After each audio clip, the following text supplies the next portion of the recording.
Good morning, Bright City Church. It is so good to be worshiping with you this morning. If you are new, my name is Sharon. I am one of the pastors here at Bright City Church, where we exist to help you take your next step towards Christ.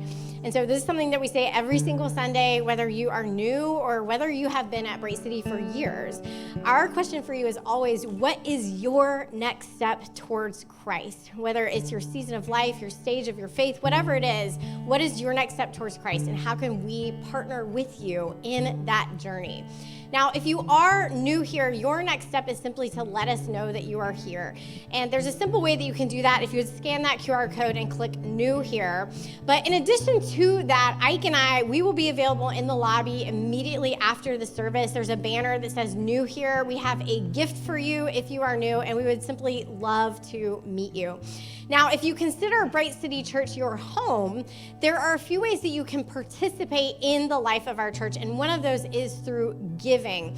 We talk about giving as an extension of our worship. It's how we tangibly demonstrate the priority of God in our lives. And so if you call Bright City Church your home, but you are not yet participating in that way, you can either scan that QR code or you can go to brightcitychurch.com/give to just set up automatic monthly giving. And then one final way that you can participate in the life of our church is through serving.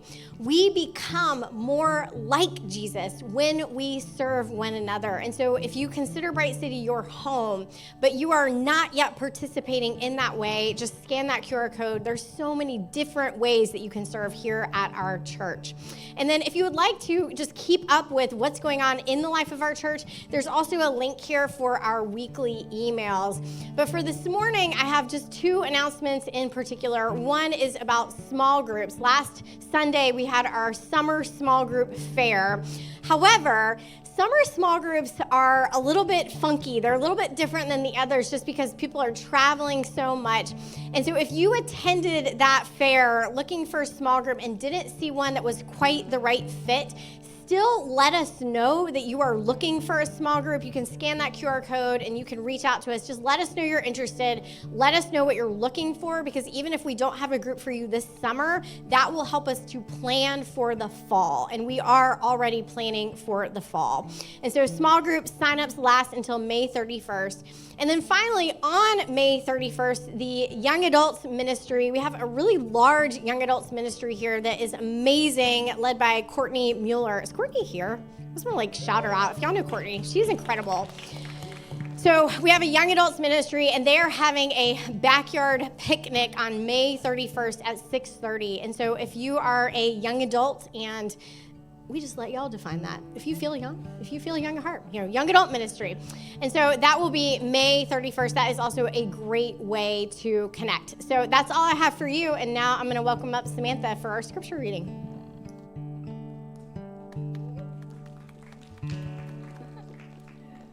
Good morning. I'm Samantha, and I serve on the liturgical, worship, and guest services teams here at Bright City.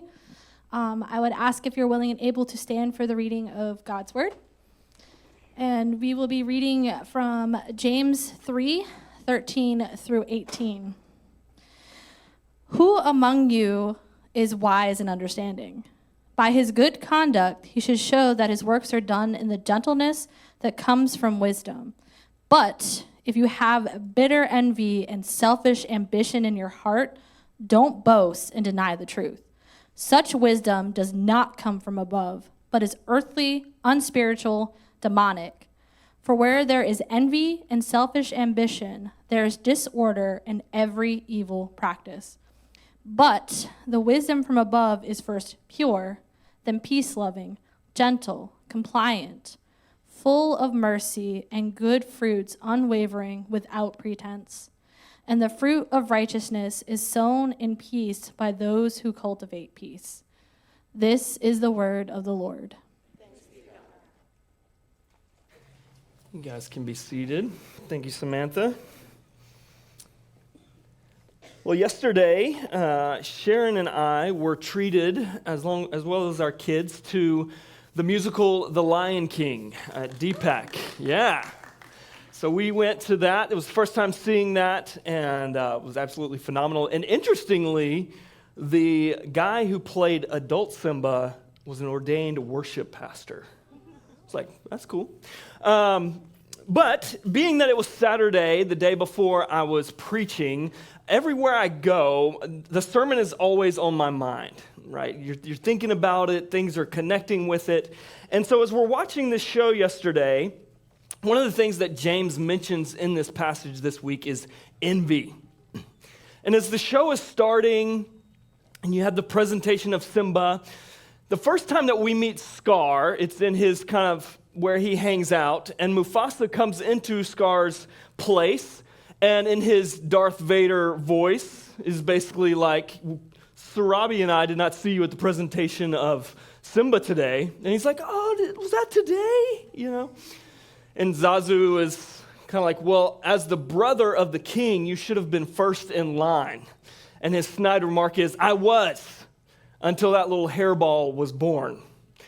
And so as you listen to this, you can feel in every word Scar's envy, this bitter envy that he lives with and feels. You can see it in everything that he does.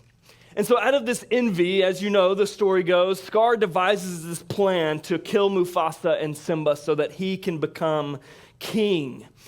And he concocts this evil yet clever plan where Mufasa will be killed by this stampede, and then using the guilt of his father's death to drive Simba away, right? He died trying to save you. Just run away.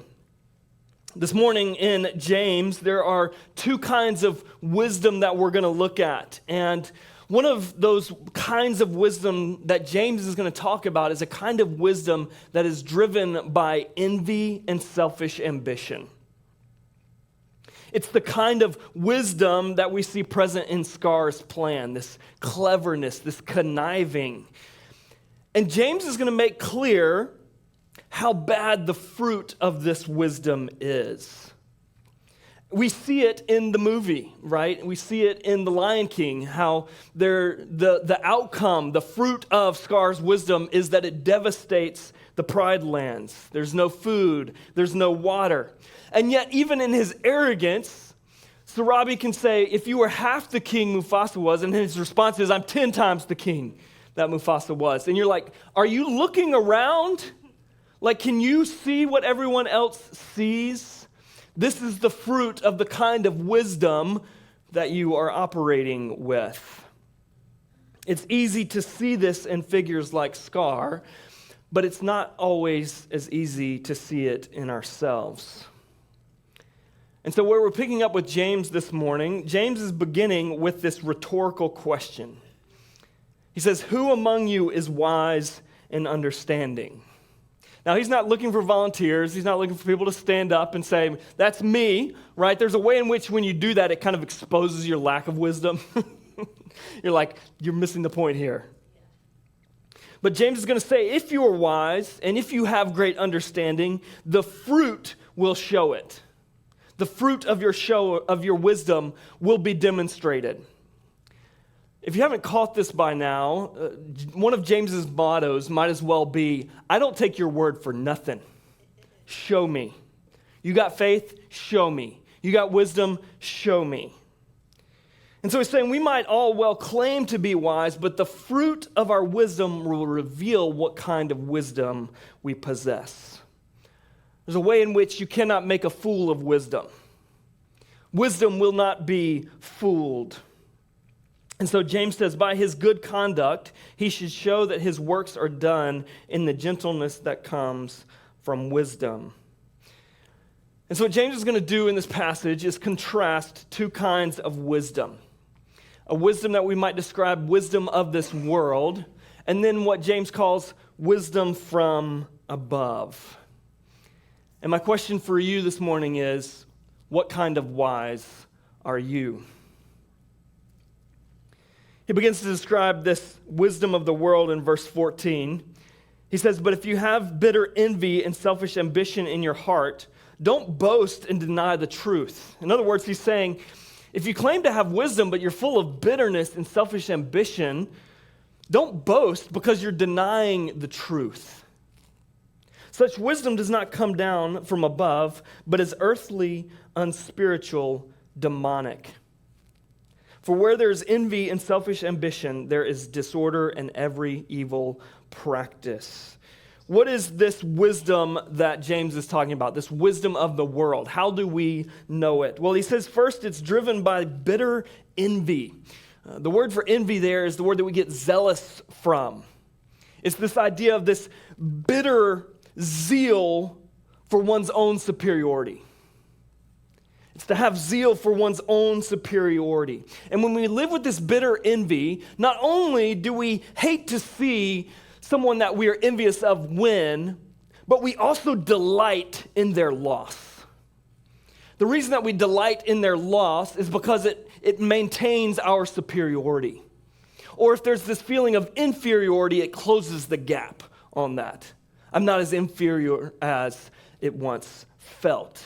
It's inherently competitive, this bitter zeal. And so someone becomes the obstacle to your success or your preeminence. They are the one that stands in the way. And so we have this bitter envy that drives us. This bitter envy, James pairs with selfish ambition, the self-interest of what's in it for me. The word here began in the Greek as this word for someone who spun wool for hire. It's kind of this idea of doing whatever is necessary to pay the bills. It eventually became sort of synonymous with a day laborer. Of like kind of, we need food, we need money to buy that food, and so we're doing what's necessary to get that money. But over time, this word morphed and became a negative term. And as we've been talking about through this series and thinking through kind of preparing our hearts and minds and our community for the upcoming 10th season of an election, it's interesting that this word became used for political figures who would do whatever it took, whatever was necessary to get into office, to win the election. Even going to underhanded means, whatever was necessary, they were driven by selfish ambition. James he uses three words to describe this kind of wisdom. He first says this wisdom is earthly. What does he mean by earthly? What he means by earthly is it's earthbound. The scope of vision of this wisdom is restricted to earthly ends only. It excludes consideration of eternal ends. It excludes consideration of God's concerns. The scope of this wisdom is the earth and what I can get in it. The next word he uses is natural. Our translation says unspiritual, but it's also translated natural in some places. What James is saying is that this wisdom of the world is the kind of wisdom that is natural for all of us. The instinct to stay alive, to do what is necessary to get ahead. William Barclay, the New Testament scholar, writes this. He says, James is saying that this wrong kind of wisdom is no more than an animal instinct. It is the kind of wisdom which makes an animal snap and snarl with no other thought than that of prey or personal survival. This is the wisdom that says when push comes to shove, it's every man for himself. The picture or the image that comes to mind when I was thinking about this kind of wisdom came from the movie Titanic. And in the movie Titanic, the ship begins to go down, right? And they've got these lifeboats that they are getting people off the ship with.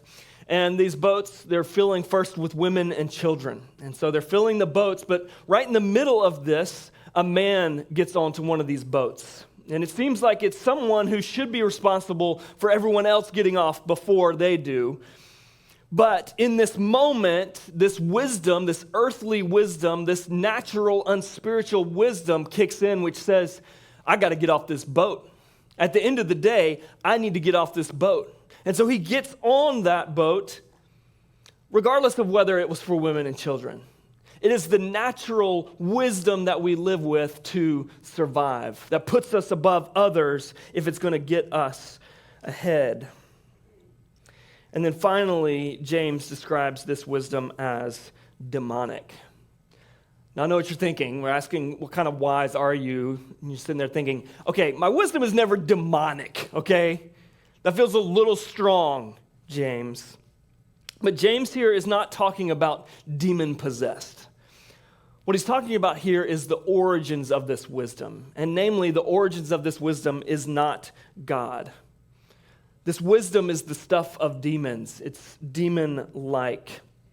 Sharon mentioned last week that we had been watching this show, Suits. It's tricky to say.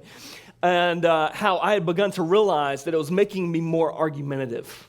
Because every episode in that show is an argument.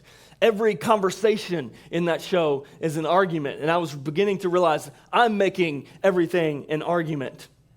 But the other part of it, and if you love Suits, great. This is not a judgment.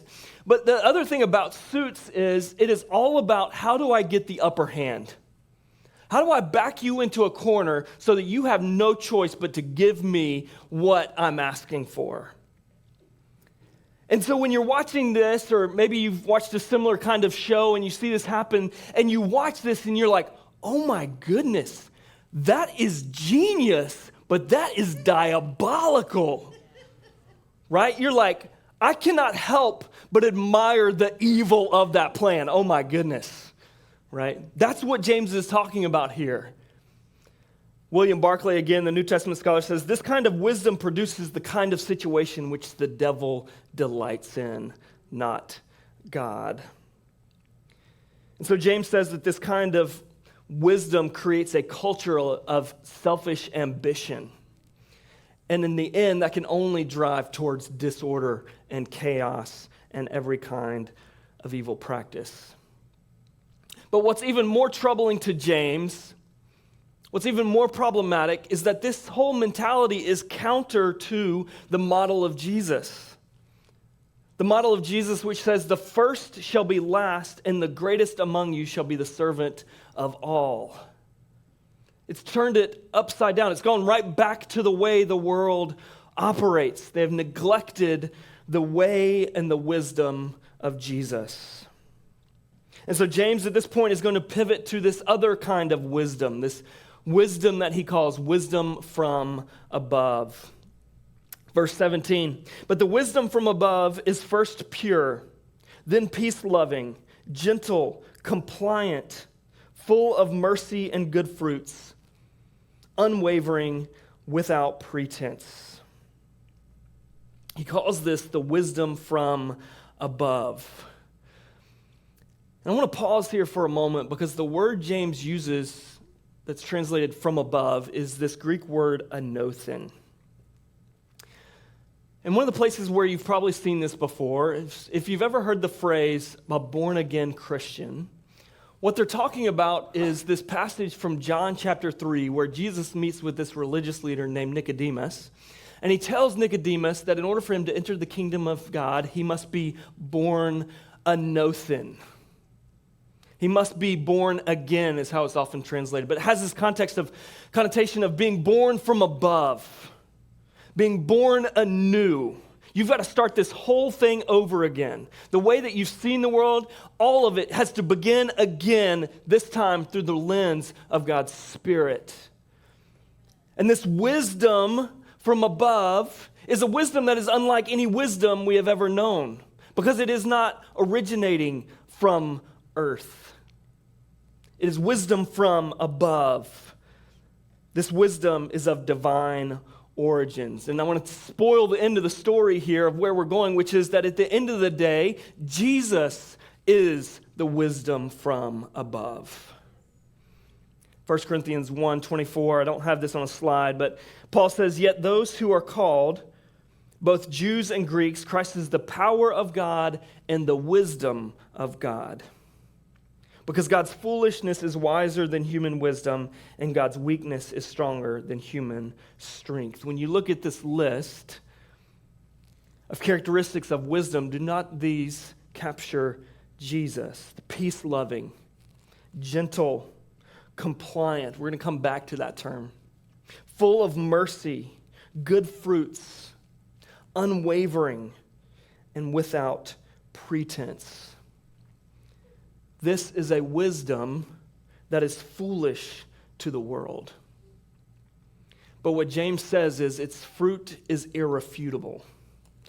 Verse 18, the fruit of righteousness, that's what comes from this wisdom. The fruit of righteousness is sown in peace by those who cultivate peace. The word righteousness there, as I want to remind you, also is translated justice. They are one and the same. This is not just an individual holiness. This is also a society justice, kingdom of God justice.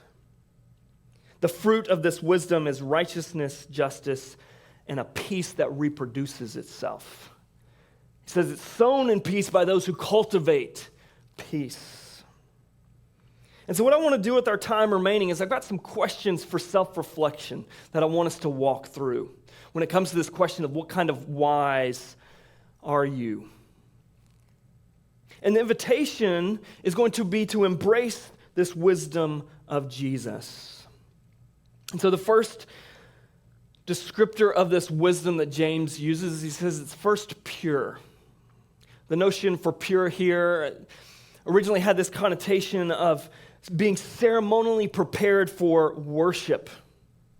That you've been prepared to enter God's presence, to worship Him. It contains an ethical element, but at the core of it, wisdom has this notion of a singular focus on God without tugs of loyalty elsewhere.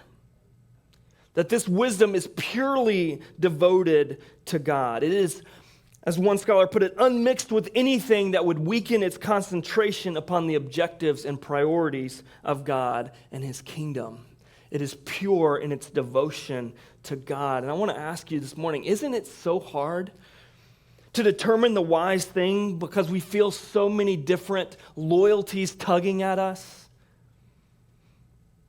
That because we entertain so many different and at times competing loyalties, it's difficult to know which one to listen to. And so my question for you as you assess what kind of wise are you is, what loyalties tug you away from your undivided allegiance to Jesus?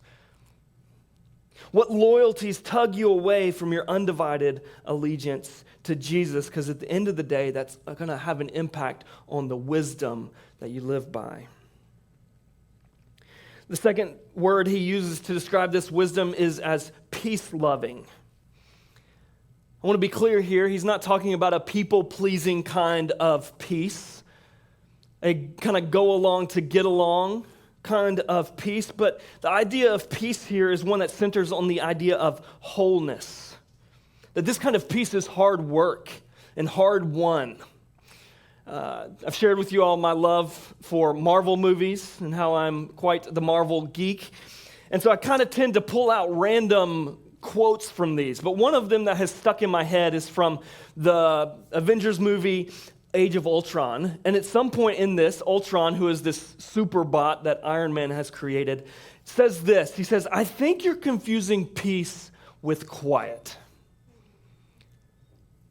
And I think that's so profound because many times what we want is not really peace, we just want quiet. And in particular, we want someone in particular to be quiet. Miriam Carmel, the New Testament writer, she writes this. She says, "This peace goes far beyond a shallow avoidance of problems and uncomfortable issues." In other words, peacemaking is hard work, but wisdom loves it. My question for you this morning is, who do you prefer silence from over peace with?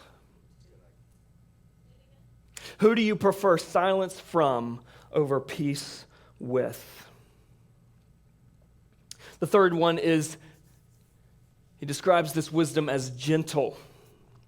Gentle is a concept that is not often sought after in our culture, partly because it carries this notion of weakness. To be gentle is to be weak. And I want to contend that it is the exact opposite. The Greek here has this connotation of a horse that is well trained. In other words, it is exercising strength under control. How much more strength does it take to exercise control over our strength? To demonstrate this for you, one of the things I started doing with our kids several years ago is what I call daddy wrestling. And so what we do is, it's in the evening, what I'll do is each of them have a theme song that they will enter into WWE style. I will come up with some ridiculous name for them. I'll have some crazy introduction like, here comes so-and-so that stands 8 feet tall. And they come running in and just barrel into me.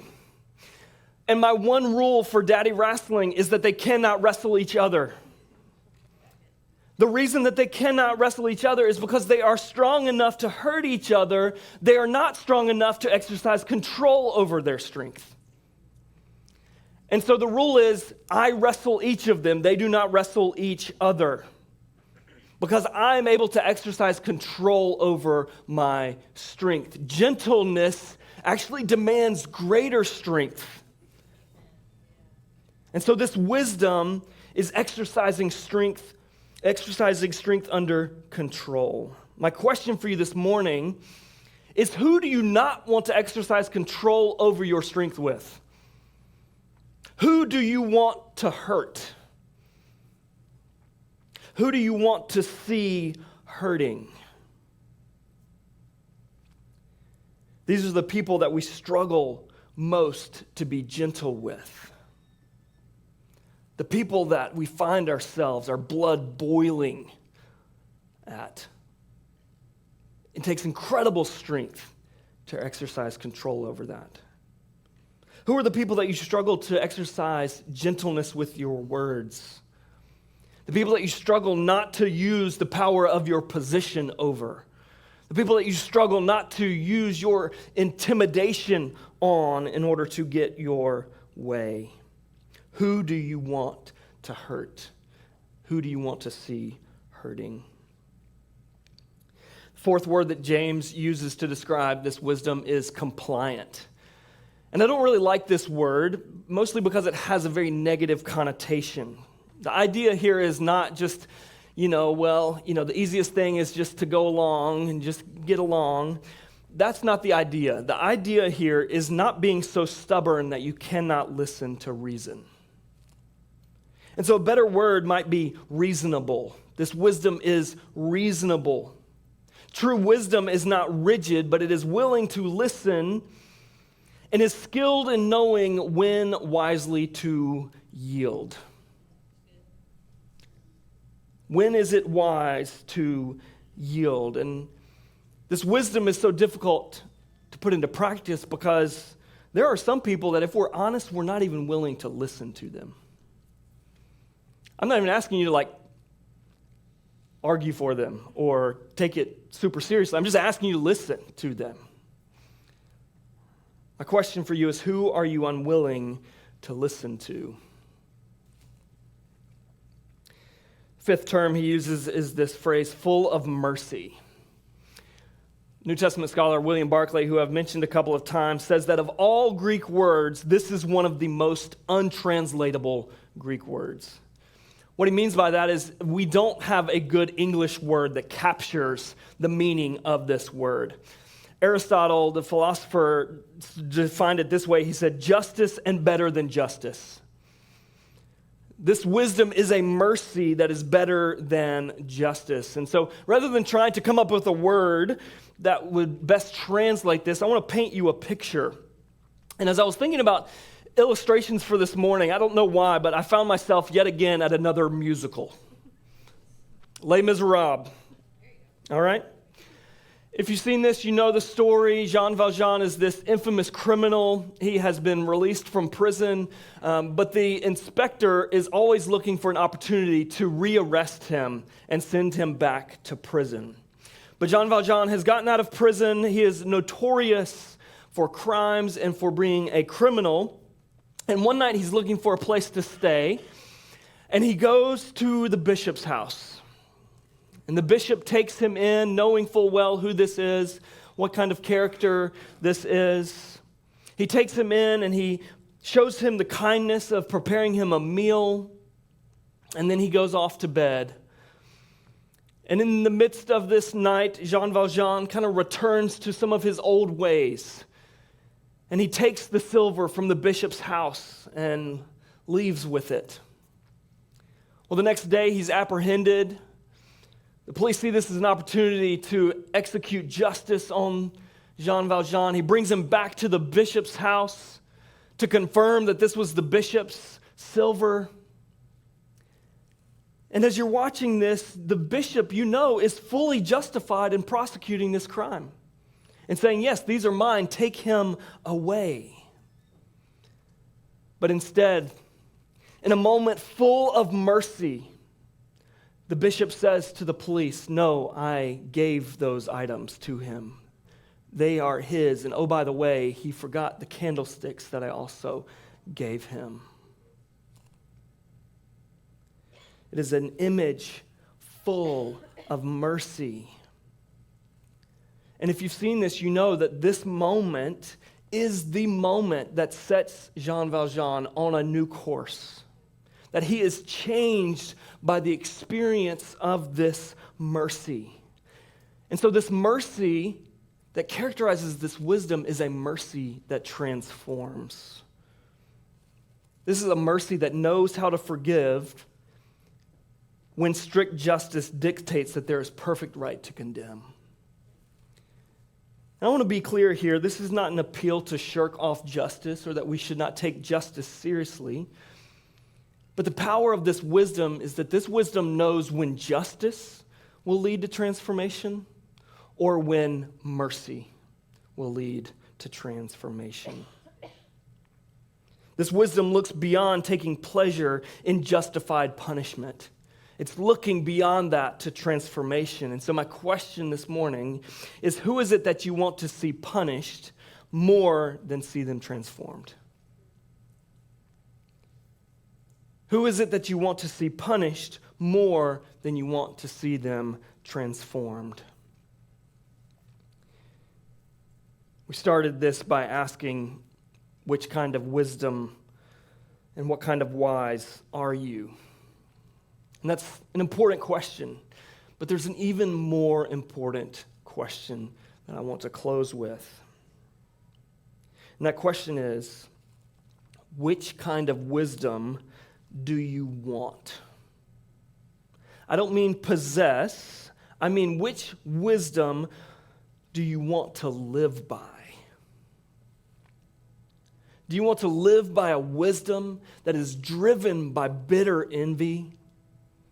That you're driven by a zeal for your own superiority that you constantly have to prove over and over again? Or constantly live in feeling of inferiority? Or are you ready to let go of that for a better wisdom? The good news is that the wisdom of God is not some code of conduct. The wisdom of God is ultimately a gift. Namely, it is the gift of Jesus. The wisdom of God is Jesus. And as you think about Jesus and his way of life and what he accomplished, let me ask you a few questions. Did Jesus love peace with us so much that he was willing to be silenced for us? Did Jesus exercise strength under control? Can you think for a moment how much strength it took not to leverage every bit of his power to get down off of that cross? Talk about strength under control. He knew that he had to endure this in order that his true power may be revealed in the power of the resurrection. Did Jesus not listen to our cries and respond with compassion? Jesus did not delight in our just punishment, but he treasured our transformation. And so the wisdom of God this morning, Christ is being extended to you. He is available to you.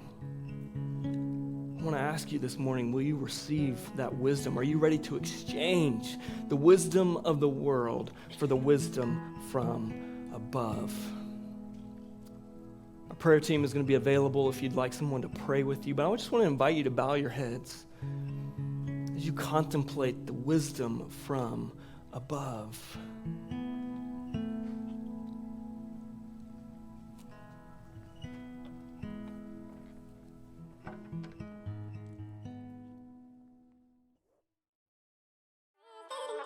the room.